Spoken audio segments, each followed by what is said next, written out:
A very good morning and welcome to our today's episode on democracy. Today we want to talk about voter bribery. We all know all sorts of bribery, including foods, money and gifts that these politicians do give us during campaign seasons.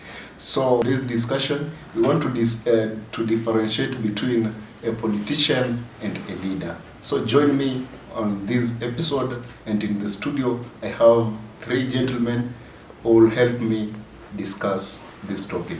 And guys, as I told you that today in the studio we have three gentlemen who want to help us delve into our today's political landscape, not only in Kenya but in Africa. So here are the guys in the studio. The studio is already full, and let them introduce themselves, beginning from here. Thank you so much, Mr. Kombo, our moderator. This is Moses Mukula. Very, very glad to be here. Thank you. You are welcome.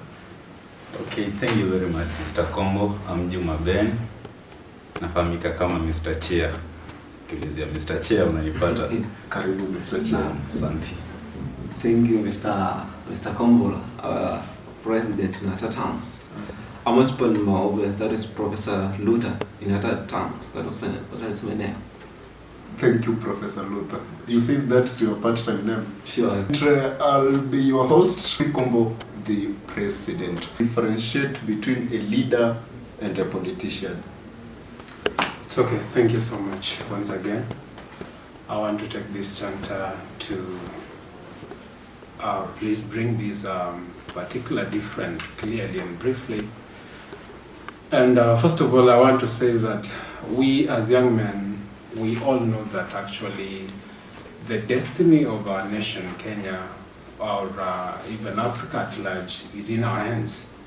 And as Mr. Kombo, you are saying that we really need to get the difference between a leader and a politician.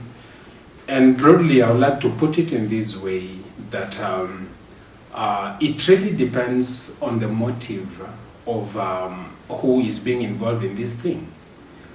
I can give you an example that for a leader, what makes a leader different from a politician is what they have in the deepest of their hearts.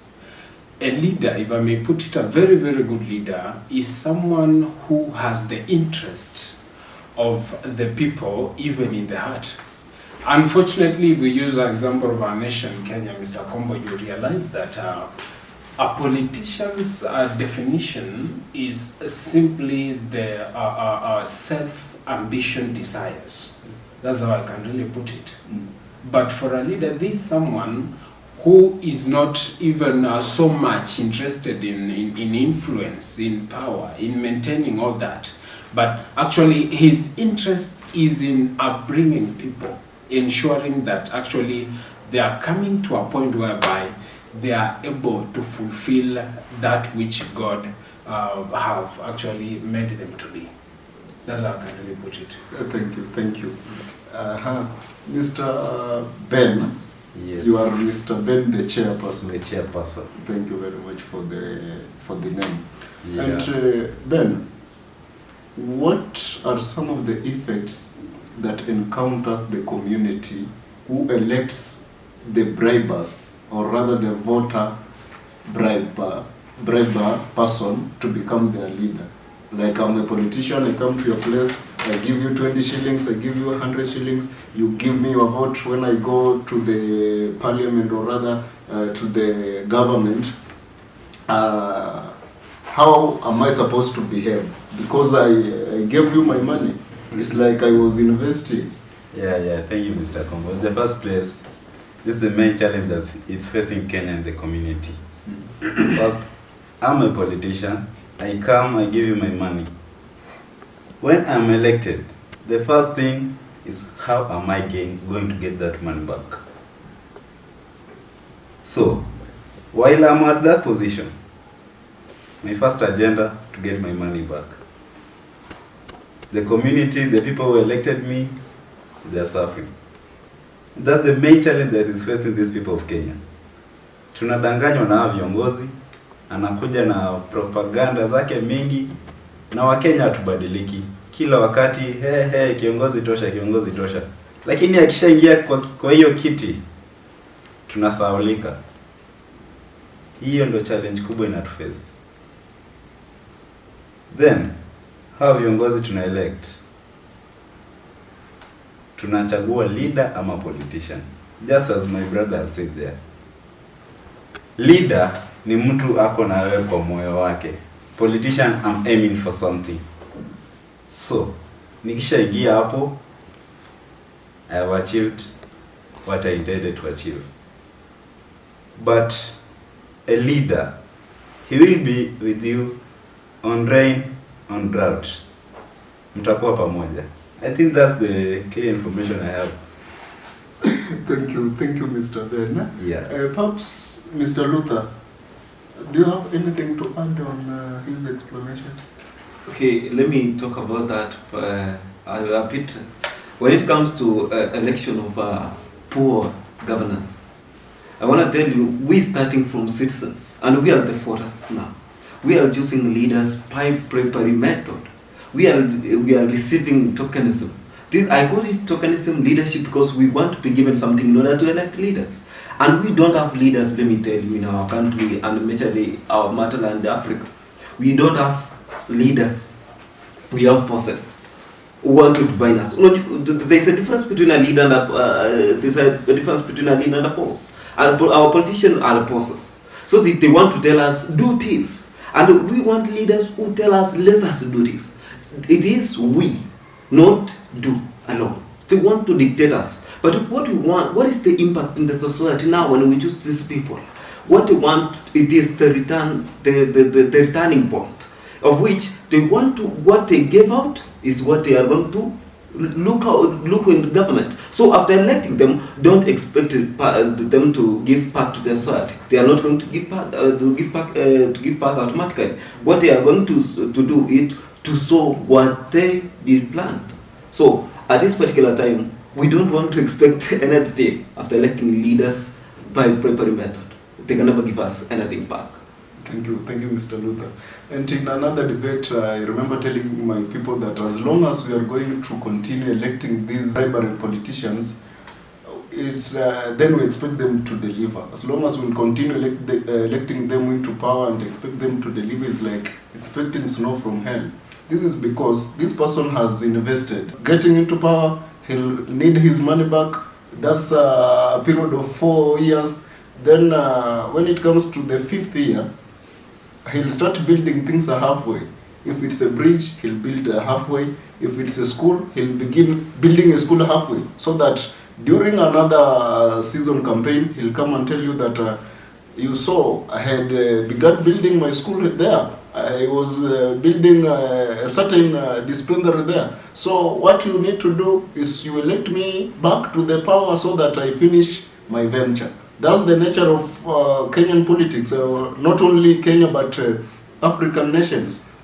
So what are we supposed to do as the nation? Because I think this is the DNA of the citizens. Because I'm sure if you finish up your undergraduate degree, then you go there, you have nothing to give the people from the society, you won't be elected. So what are we supposed to do, especially we as the Gen Zs? Okay. Usually my take is always this, Mr. Kombo.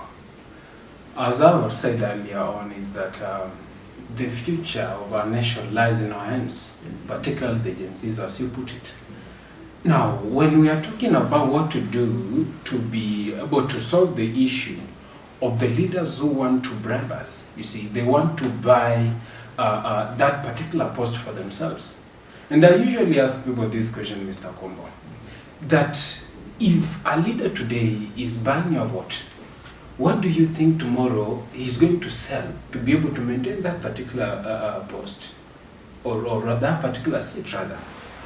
And so we want the people of integrity, people who are competent. Mr. Kombo, you'll agree with me that the first sign of an incompetent leader is the one who is trying to convince you through money, not through agenda, through money, that just allow me to enter. Unfortunately, in Africa, Mr. Kombo, you realize that it is only African leaders who, when they hear that they can, enter power, they are energized because they are sure that they are going to accumulate and amass wealth which they have not even worked for. Sure. Now, what's our place as young people, as Gen Zs? What we need to do, and I want to repeat it here, is to educate the mass, because a voter has power to shape the leadership.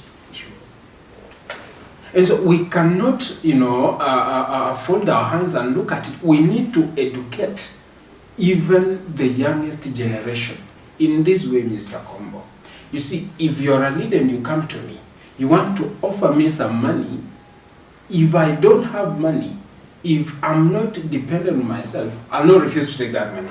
So the first time, Mr. Combo, I want to repeat it. I said it somewhere in a meeting, that the first thing is for an African young man, a young Kenyan man, first of all, we have our own substance. You see, we need really to get something that can really cater for ourselves and sustain us, so that we can have that power and that force to do what? To reject that particular bribery. That's what I can say, Mr. Thank you for good explanation. Mr. Chair? Yes, Mr. Combo. This thing of bribery, I thought it was something that can be easily be disseminated to the old mamas there, all the grandmothers, all the people who doesn't understand the Kenyan constitution. But we as the elites, it's unfortunate that we are the people who are being used by the politicians. After being given a branded T-shirt, on the back written Honorable X. You are the people who are being used to go and offend, or rather cause havoc to the opponent of this politician. Then what are we supposed to do, we as the elites? Okay, in the first place, Mr. Combo, we as Gen Z, we as Kenyans, lazima tuamke darasani. Usidanganywe na shilingi 50, utakula shilingi 50 miaka 5. Ngumu. So it's high time, tunataka tukatae, tuchague kiongozi, tuache kuchagua wanasiasa. Because hiyo 100 alikupea, unexpect ukule miaka 4, alafu akuje baada ya hiyo miaka 4 akudanganye nimeanzisha hili, nirudishe nimalizie. Of which that's the main thing that we need to come out from it. That's something that is facing us. That's something that is a big challenge to the community. So, we as Kenyans, we as Gen Zs, we are the future leaders. And let's not follow the route that our beginners followed. Unadanganywa, unadanganyika. Hapana. Sisi ndio viongozi. Wacha tuchukue njia iliyo bora. Shilingi 100 hautakula kwa miaka 4. Na hiyo ndio Kenya yetu ya sasa. And the main thing that inatutuma kwa hiyo shilingi 100 is high expensive life. Leaders ambao wako wanafanya maisha iwe expensive. So, wewe umelala njaa leo, kesho unaletewa 100. Unfortunately hautakataa because unaona leo naokolewa. So it's high time, wacha tuamke darasani, tuchague viongozi. Thank you, Mr. Chair. And Bwana Luther, it's easier to criticize, but is it easier to lead? What are we supposed to do as the Gen Zs to show those on power that we have the voice, and we give them alternative ways for them to lead us, not the way they want? Because I'm sure they are leading us using the old formulas. So what are we supposed to do? Okay, in the first utterance, we have spoken about criticizing, and we leaders, we are criticizing we citizens of the country, we are criticizing the government. And for what reason are we criticizing it? And it's to me it is difficult again when you have been given that chance. You are going to to go in that direction. And what is the reason behind of people failing in the ruling party? Even if you were good criticizer, by then it reached a point where you receive that authority. But what is happening in the nation? Let me tell you. After maybe I pose a question and ask you: if you have gone to school where people are studying exams, and you are the only person who is doing honest thing, what are we going to do? Automatically you'll be in that alignment of other students. You will be still in the same thing, and that's what is happening in our country, in the entire motherland. I call it the motherland, Africa. People are elected while they are good people, but at the end of the day, they are told, if you want to live, behave like this way. If you want to have some investment, just do embezzlement of managed funds. And that's the problem. We don't have progress in our country. And the other day I was telling people, but if you want to see the progress of any country, see the progress of women. Because through the dress of women, you can be able to tell that there's a progress in this country.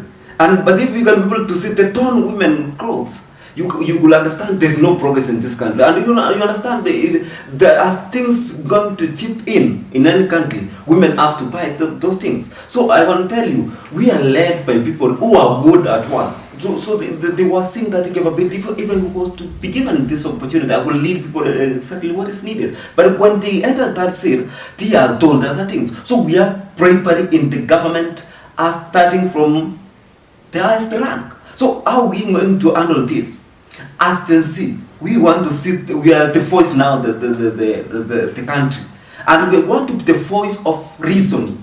We want to emerge as allies. Because we want change, we don't want tokenism, we want a changed environment. And the environment, if we are going to receive a changed environment, then we are going to see the environment. We don't want to be bribed by 50 bob. Imagine being given by a 50 bob by somebody, and he's going to tell you, I want to lead. And understand from this point, a student who steals an exam can never be a problem solver in life. He can't solve life.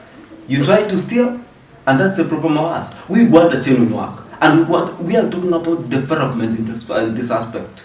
We want to be led by development, and we are going to expect the development. At the same time, we are expecting to be bribed by 50, by 100, and it's going to affect us in the future. The problem with us, we don't want to see the long-term suffering, but we are seeing the small things. We don't want petty things. And to my last utterance, let me say, we are just being fed by sugar, sorry.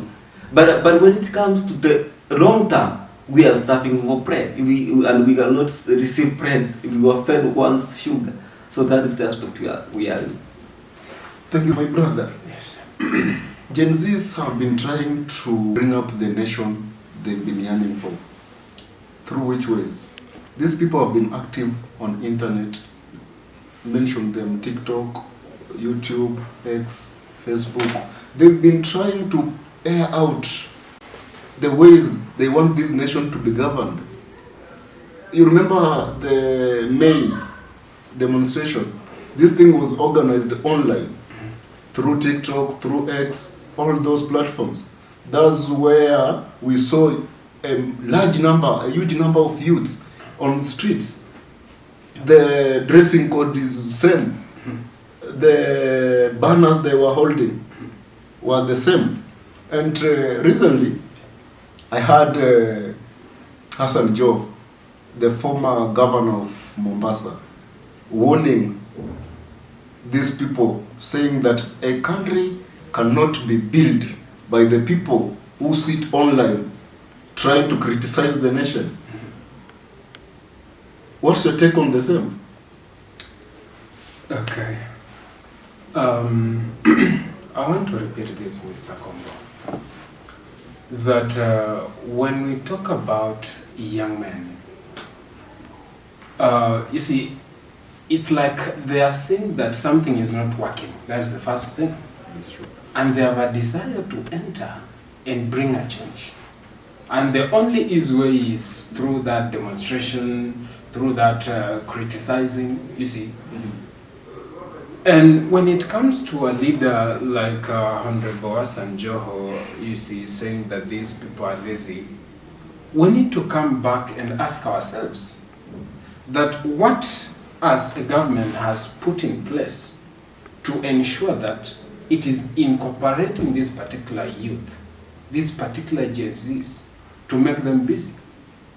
Mr. Kombo, when I talk about good leadership, I'm trying to say that we want a government which can provide opportunities. I don't want us to be spoon-fed by the government, Sure. but the government is supposed to give us opportunities. If I'm told we could be having industries, Mr. Kombo, youth will not have that time to be online there. Yes. The first sign of us being online, as he says, is that most of us people, we don't have what to do, a constructive thing to do. And I keep blaming the government, by the way, Mr. Kombo, that if the same Hassan Joho could have created an opportunity and asked the young men to come, we could not have refused. And so if he's just taking that particular opportunity and trying to say that these people, they don't know what they are doing, you see, they are lazy. These people are not lazy. They desire opportunities. And I keep saying that someone like Honorable Hassan Joho, is he really a leader, by the way? Because a leader, you cannot say like that. You cannot mock young people. Young people have power, Mr. Kombo. Yes, sure. They have power. And in fact, where is this particular leader getting that time to criticize the young people? I mean, he has a lot to do. And something you're forgetting is this one. These young people, or rather Gen Z, played a pivotal role in making sure that Hassan Joho becomes the cabinet secretary for mining. Sure. This is whereby these people were able to demonstrate, asking President William Ruto to reshuffle his cabinets. That's where Raila Amolo Odinga came inside, and Hassan Joho and Wycliffe Ambetsa Oparanya were elected as the cabinet secretaries. So what we are receiving in return is not what we expected from somebody like Hassan Joho. For sure. And remember, Hassan Joho is not a politician. He's just, he was not elected by the people. Yeah. He's just a person, like you are endorsed. You are just taken and being asked that, now, Mr. Chair, I want you to come and help me in this and this. Sure. Mr. Chair, what's your take on Hassan Joho's speech? First of all, let me start with that for Hassan Joho. He was in opposition first, Yes. and while he was in opposition, he was with us, attacking the government. Now, the time you have come for him, he is in government. He have forgot where he was. Actually, that speaks clearly about our government. Ukiwa kwa kiti, unapewa kitu kidogo, unanyamaza. Unaona wale wanafanya kosa. Hapana. Our government iko kwa shimo. Let me speak the truth.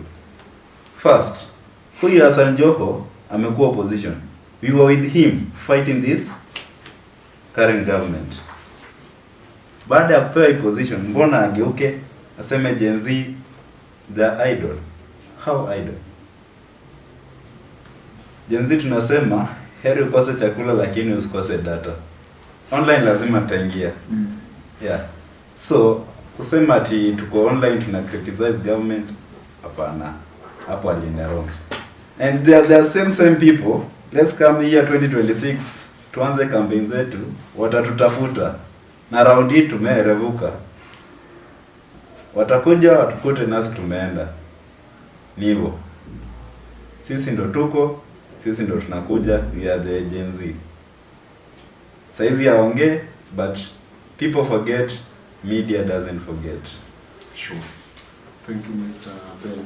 And Luther, as Hassan Joho was emblazonning his speech, he said something that tutawakujia, tutawatafuta wale wanajaribu kuongea mambo mabaya kwa serikali. Kuna uoga umekuingia wewe kama Gen Z? Let me start from that point. We need to understand Gen Z don't fear, and I don't fear myself. And what is my point to that? I understand that a leader should not be threatening people. How can you lead people you are threatening? It's impossible. And the leaders we have, they are using youth people. They are using youth, young people who are Gen Z. They are using them to emerge to a certain point. After our life, they are rightful in that point. They want to forget them. They want to betray them, and that is the point of many leaders. As Joe spoke about that, and we are talking about honorable here. When we are supposed to address them by their name, they are supposed to be addressed as honorables. Because what they are speaking doesn't define the capability of being leaders. We want capable leaders, not one who is threatening people. We want leaders who tell us, let us do this, who consider manage. Not leaders who are going to. For example, in Ukua, let me talk from that the utterance of Hassan Joe. Hassan Joe is saying that tutawakujia, meaning watakujia wale ambao wanaongea vibaya kwa government, and wale ambao wanazungumziwa hapa ni sisi Gen Z. Wakisema kuwa tutawakujia, ina maana nini? Wanawakujia wapeleka wapi? Automatically it is killing. So they kill us, and we are electing murderers. So that's the problem of our leaders. They think the only solution to do away with this unrest in the country is killing them. So they kill our young men, and we want people to testify what is happening in the unrest that happened the third days. They used to kill us, and we were seeing great people who were illuminating us. They were killed. Some university students were killed. So they were hiring. And they are claiming that we are lazy online. If you cannot go and publish your things online, automatically you're going to be killed when you don't do it. It is easier to get someone who is not doing social media publication. So now this is the point. We are giving public speech to our leaders. We are not less as they think. We want a change. That is, we are calling for one voice. And my fellow brother spoke about leaders giving solutions. We don't want to be spoon-fed.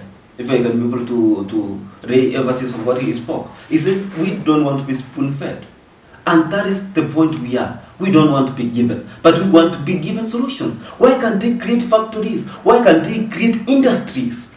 And they are asking for money. They are embezzling our funds, which is scattered for people. Now that is where even the boy child voice. I was at the point of saying that the other day I wrote something on social media and I said, now the cry of the voice of the cry of a young boy child is not heard. We are crying, and we're going to be able to testify. Even with the law, the law and the constitution is favoring a girl child, and it's going to impact us more. We are Gen Z. Boy child is crying. That is my point. Thank you, Mr. Luther. You say that a boy child is crying on tears. Sure, we are crying. For those who doesn't know, we are really suffering. Okay, my brother, I need you to give the audience who are watching us there how we as Gen Zs, we need to end up this thing to do with bribery. You know, what's happening in this nation is that citizens are bribing, not they are bribing, but they are trying to vote the highest bribers to the power. It's like when I come with 50 bob, I give Mwananchi, then you come with 500, automatically will be elected. So they don't elect you according to your manifestos. They elect you according to what you gave. So what are we supposed to do? It's okay. Thank you. This is my take on this, my fellow young men, Kenyans, and even all of us from Africa. We need not to betray our fathers who actually fought for freedom. If you've tried to interact with the history, you realize that we have people who are willing to die for us to be freed from the bondage of the leadership thing. But recently you realize that there is no one really willing to die on the cross for the Kenyans. And that's why my brother has said that we are not ready for the short-term suffering. We need to know this. that yes, you cannot literally reject the bribe, but let us accept to suffer for a short time and enjoy for the longest time. Even if your family knows that you are not a good leader, you see, they keep backing you up. We need to come to a point whereby we can even reject taking our bloodline people to power if they don't have those particular qualifications. And I want to reiterate this one, that as young men, there are so many things we can be able to do to get something on our table. What these leaders are trying to, where they're getting this loophole to oppress us is this: we are going to worship them and to ask them for something. That's where they get us. Are you seeing? So as young men, let us learn skills. Let us not be lazy. Let us learn skills. We can go to farms. Are you seeing this? We can be able to engage in small businesses to ensure that we can sustain ourselves. And I'm saying this, that is the only thing that is going to give us power to reject the bribes, to reject those leaders who cannot really deliver for us. And for the young people who are trying or who have ambitions to become leaders, I don't usually say that we don't have honest leaders, you see. A leader, Mr. Combo, this thing comes from the heart. I'm not saying politician, a leader. If you are a leader, you are a leader. If you are a politician, you are a politician. If you have greed, you just have greed by yourself. Interact with your history, Mr. Combo.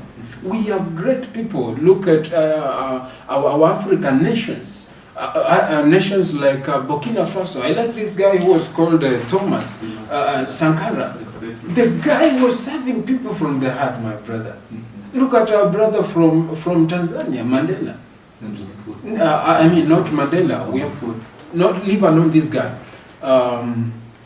What's the name? Julius Kambarage Nyerere. These are people who are serving the nation, Mr. Combo. Go to places like Ghana, the Osage for Kwame Nkrumah. If you read their history, you realize that these people had heart for the Kenyans, and that's what we want. As young people who want to become leaders, let's go with that motive. I hear people say that the baddest thing in Africa is for you to be honest. No. Sure. Are you seeing this? That thing, we've really impunified it. You can be honest if you are ready to die for the people, and you can deliver if you will. That's what I can say. Thank you very much. And you said something about the families should come to a point whereby even if it's your blood person who is vying for a seat, you can just say no. No, yeah. And I remember something that we had this, I don't know if it's an analogy or a factual story. There was this man who was vying for a member of parliament somewhere, and after the elections were read out, he only had one vote. Then he went back to his house and asked his wife, "Even you didn't vote for me, and my two daughters there." And the daughters said, "Dad, you are a good father, but you cannot be a good leader." Sure. That's where we need to reach as the nation. That's what we want. And Benson. Yes. Ben, Mr. Chair. Yes. Defining Kenya as a democratic republic means that the power is vested in the hands of the people. Actually. That means that we have periodic elections, which we do have. Somebody, a citizen, that's in Article 34, if I'm not wrong, there is a freedom of expression. There's a freedom for media, or rather press. But recently I saw somebody who was, I don't know if he was abducted. There was police who were taking this person after addressing the nation, telling the people that Kenya, the number of people who are being abducted have increased. We have brutal killing everywhere. The systems are not working. After that, the police came. Do you think it was a right decision for the police to stop this person from addressing the media? Actually, from that point, it's not right. Why can you deny someone to express his feelings and expression? That clearly shows that our government inafanya mzaa na maisha ya watu. Sure. Uko unaji-express, unaabductiwa. How? In the first place, chanianze na hiyo point ya tribalistic nature. Tuachane na just because we belong to the same tribe. Huwezi vote for me, you're voting for your guy. Your guy akienda huko anawasahau. Na hiyo ndio shida ambayo inatukumba. Like for me here Maluya, nikienda Kikuyuni nisimame such a seat, sipei, bona you are a Luya. Hiyo ndio shida inatukumba sisi wa Kenya. My advice to my fellow Gen Zs and all Kenyans, tuchague leaders, tuache kuchagua politicians, tuache kuchagua my blood. Your blood akifika huko hakujui, hakutambui. Tutoke hapo. Secondly, hii maneno ya kitu kidogo, tuachane na upewa 50 umie miaka 4. Ama achana na 50 ukule vizuri miaka 4. Chaguo ni letu. Let's be wise. This government, actually, if you are going to continue the same way, we are going to suffer for a very many years. Actually, Gen Zs, we are educated. Something is trending that umegraduate na unaenda kupalilia mahindi, umegraduate uenda unauza biscuits hapa nje. How is it? You're holding your degree. Uenda unauzia watu biscuits. You are a lawyer selling biscuits, a lawyer selling sweets. That clearly shows that tuko pabaya. And we as Gen Zs, we are going to change it. How are we going to change it? If you are going to remove that thing in our mind that nachagua mtu wangu, nachagua beshte yangu, tuachane na maneno. 50 bob, 100 shillings, haiwezi tusaidia. Tutoke hapo. Thank you, Mr. Ben, the chair. And Mr. Luther, after the bishop from Soweto Catholic Church pledged to return the money that President William Ruto had given to the church, there's this thing that has been trending all over the nation, whereby the politicians have been trying to throw words to the church leaders. And it has even come to a point where the nation, I don't know if it's the factual points, but wanasema penye moshi pana moto. I heard somebody saying that we have some members who are attending the different places of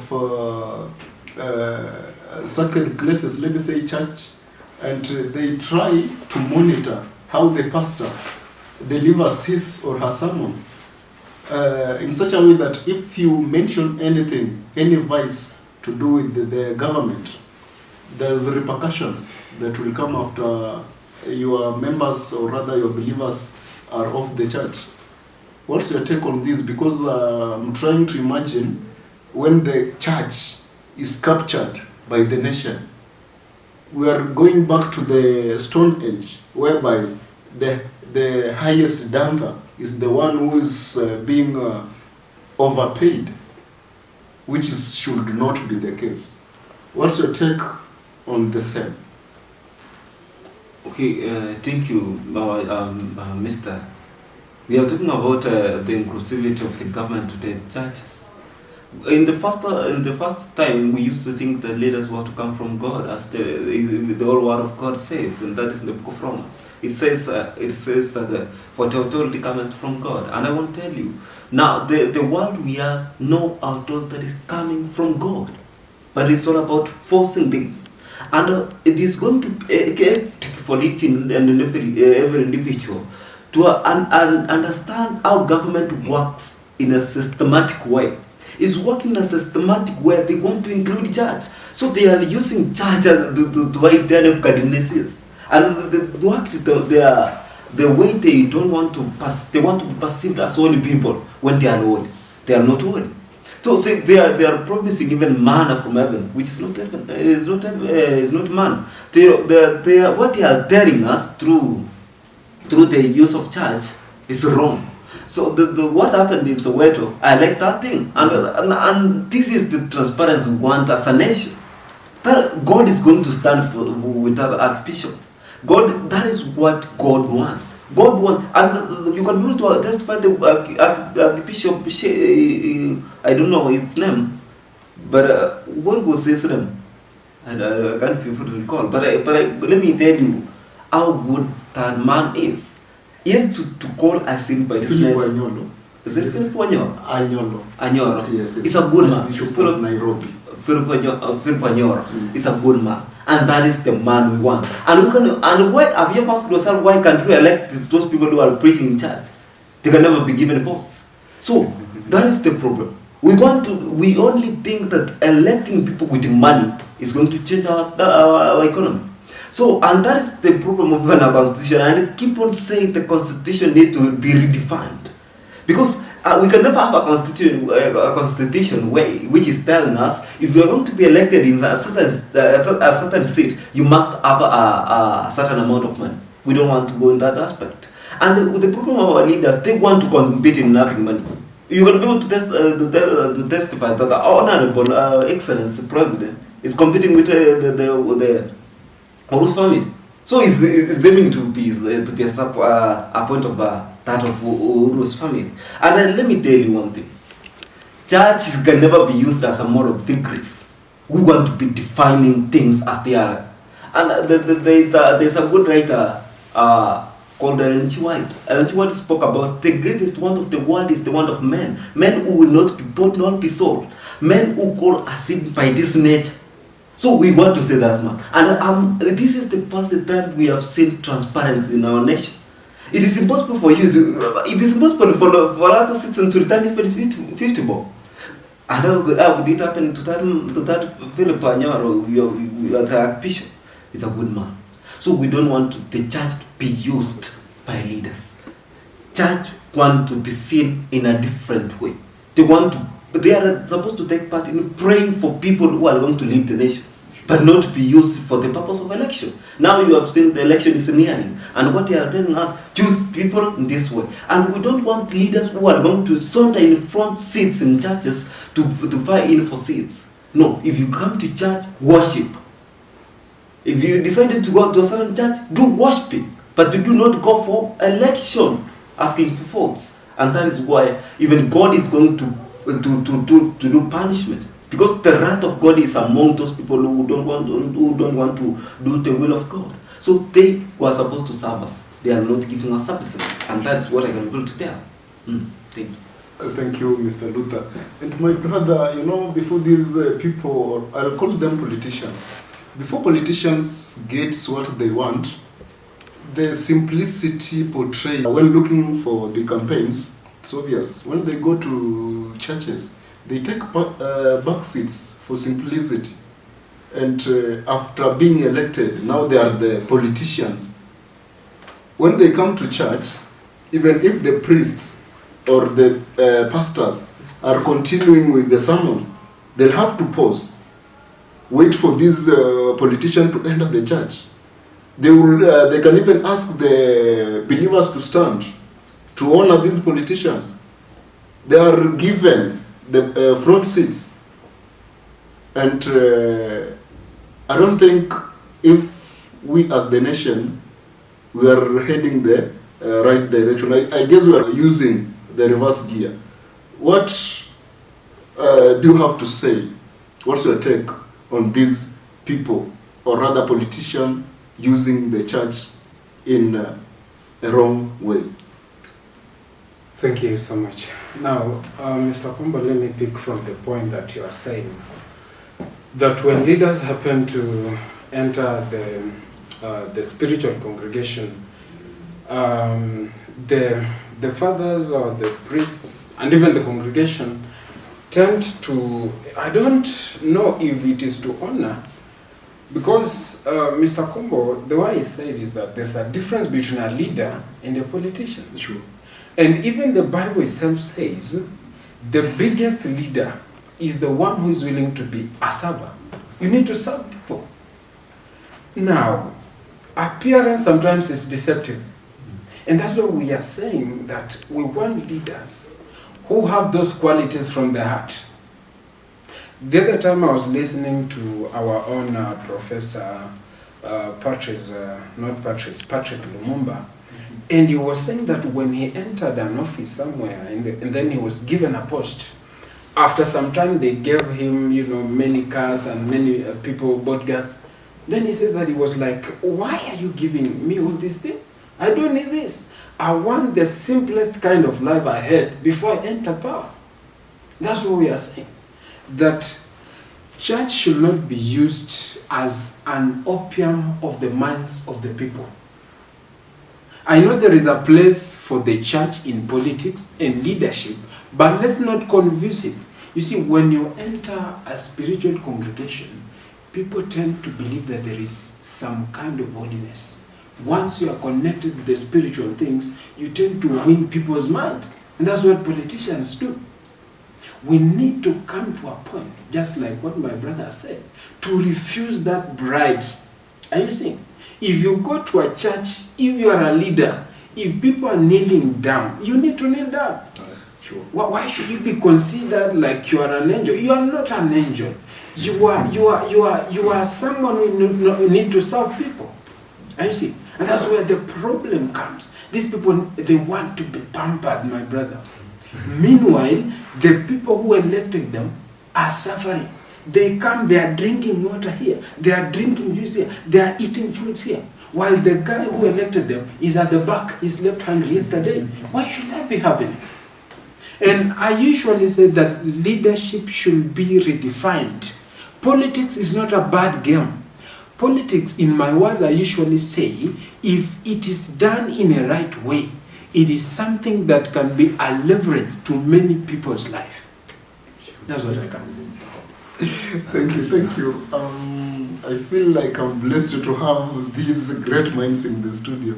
And as we conclude, or rather as we sum up, I want to give each and every one of you 30 seconds to tell the audience what they need to do. And when given 30 seconds to save your life, you don't start quoting from different scholars. You go straight to the point. So 30 seconds, tell the audience what they need to do so that to save our nation and to save Africa at large. Let's begin from Mr. Luther.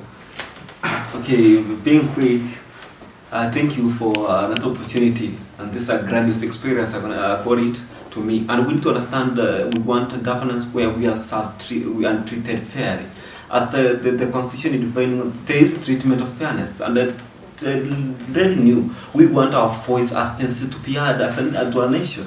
We want to be like people who want to talk in this nation. Let us have inclusivity of youth in the nation. Let us glorify. The other day, kindly, in addition of that, kindly the other day, my mentor, that is Patrick Lumumba, spoke about magnification of Africa, and indeed we want to magnify Kenya, and we want a spirit of Magufuli of Tanzania. We want a spirit of Julius Malema. We want a Patrice of Congo. We want those people. So we want leadership where there's accountability. We want leadership where we are going to be served equally. We want to see progressed nation. Thank you. Thank you for your take, Mr. Chair. Okay, thank you, Mr. Kombo. First, I want to talk to the Gen Zs. Tukiongelea Gen Z, hatumaanishi wale watu wako majuu. You as a youth, jikubali we ni Gen Z. Usiseme Gen Z ni wale wengine. So, tukisema Gen Z, tumechoose this is our way. Let's use the way. Tukisema Gen Z, tunakataa hiki na hiki. Let's follow. Si ati Gen Z ni wale wa majuu. Wewe ukipewa hiyo 50, ukiambiwa na politician fanya hivi, you are the first person to do that. Just accept yourself that You are a Gen Z, or if the word Gen Z doesn't fit you, you are a youth. We are talking about the youth. We are the leaders of tomorrow. Thank you, Mr. Let's use a good way. Let's choose a way that's going to feed us. I'm Juma Ben, Mr. Chair. I'm a leader. I'll not use that politician, but I'm in politics. Thank you, Mr. Chair. Thank you so much. Thank you so much to my fellow young men, Gen Zs, in Kenya and in Africa at large. To be brief, I want to say that let's be patriot to our nation. Gen Zs, we are not criticizing. Our goal is not to criticize. Our goal is to find someone who can be a leader. And there is a quote that says that a person who has been oppressed and is not willing to break forth does not even deserve pity. Let's stand in our place, gain knowledge about this thing, get what to do to sustain ourselves, and all will be well. I believe Kenya can be great, and it will be surely great. Thank you. Thank you very much, our beloved viewers of the Chosen Media Group. I was your presenter, Steve Kombo, the president, and my final message to the Gen Z is this one. You used to be told that you are the future of tomorrow. There's no tomorrow as you know. Tomorrow will remain to be tomorrow. This is the time you need to wake up, criticize all the bad things that you're seeing in the community, be open, be transparent, and come up with one voice. Musikubali kutishwa. Thank you very much, my brother. Okay. It was a pleasure having you today. Thank you so much. Mr. Chair. Yes, Mr. Kombo. You are a politician. Generally. You are a politician? Are you a politician? I'm a leader. Okay, you are smart. Mr. Luther. Yes. I think you are a pan-Africanist. Yes, you are an activist. Thank you very much. Asante.